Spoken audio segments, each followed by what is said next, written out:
So when we say actually fear, it arises when the threat of harm, it's like, it's either could be physical, emotional, psychological, real, or even imagined.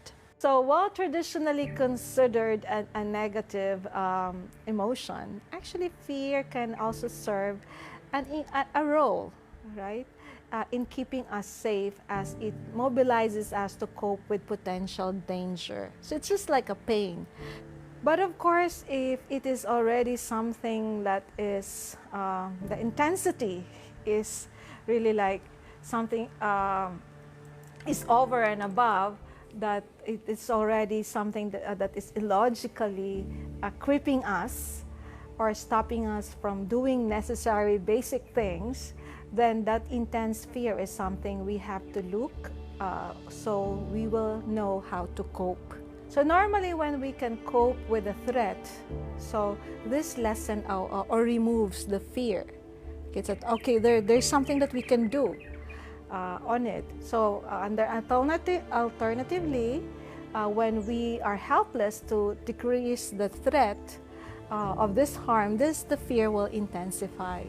But the common fear triggers are, of course, for some kids, the darkness. Actually, it's more of the deeper side of it is you're afraid of the unknown. And of course, there could be some social interactions or rejections that will happen. Those are actually some of the fear that we may have.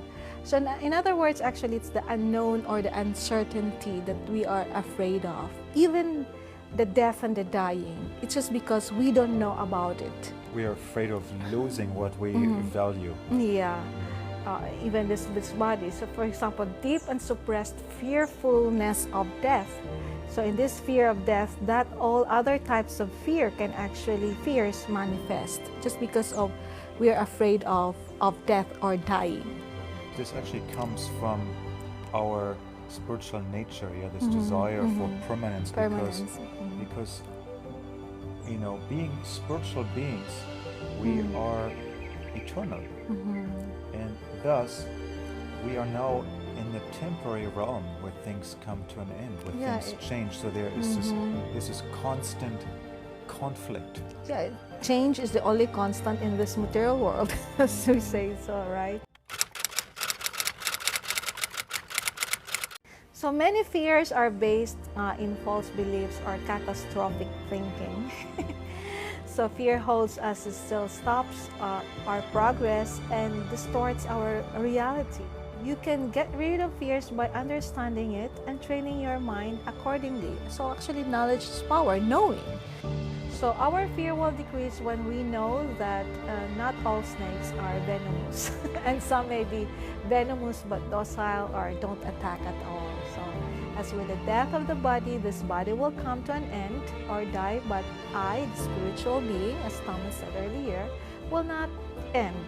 So, but I should never ever harm or kill this body because it is a gift from the Supreme Lord. When your body experiences fear, lots of triggers ready your body for a fight or flight. Learn to override this response by counteracting with relaxation techniques. So if we regularly practice a relaxation technique such as Goranga deep breathing meditation, of course, then this really calms down the body and the mind. Because when you're deep breathing, it actually slows down your heart rate. It keeps the mind in a more stable place, and basically the thinking process will be more clear, will be clearer. We have to strengthen our relationship, our faith with the Supreme Lord.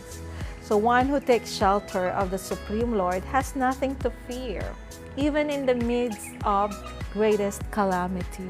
Be in the festival of love and kindness. So whoever lives in love lives in God, and God is in him. So there is no fear in love, but perfect love drives out fear. You should always communicate with the Supreme Lord. That's the key thing.